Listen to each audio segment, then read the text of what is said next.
জেলায় উনি তো বিভাগ পর্যায়ে বয়ান করে, ঠিক না? এখন বিভাগ পর্যায়ে শুরু করছে, তো বিভাগ পর্যায়ে প্রোগ্রাম করে মানুষ হয় খারাপ হয়ে কখন যেত না।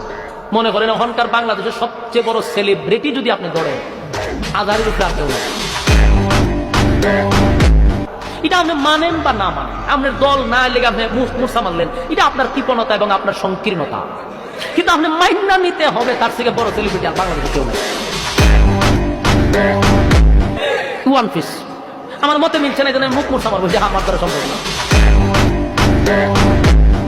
উনার যে জনপ্রিয়তা কম এটা আপনি বলতে পারবেন না। এশিয়া মহাদেশের মধ্যে, শুধু ভারত না, এশিয়া মহাদেশের মধ্যে বর্তমানে ইসলামিক স্কলার হিসাবে সবচেয়ে বড় সেলিব্রিটি।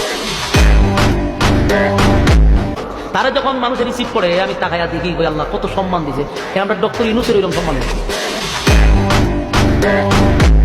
কারণ তারা যে রিসিভ করে অন্তর টিকা কলিজার টিকা কি সম্মান দিয়া উড়াই দেখছেন, আর কি সম্মান দিয়ে আমার এগুলো আল্লাহ প্রদত্ত। ভাই আমি আপনি হিংসা করে লাভ হইব কিতা? হিংসা যত করবেন আল্লাহ উড়াই দিতে, এটা দুনিয়ার নীতি। আর যারা হিংসা করতেছে জীবনে তার দ্বারা কিছু করা সম্ভব না। ওই হারাদিন মানুষটার দিকে জ্বললে মরবো, তুই জ্বলতে থাক, আল্লাহ উড়াইতে থাক।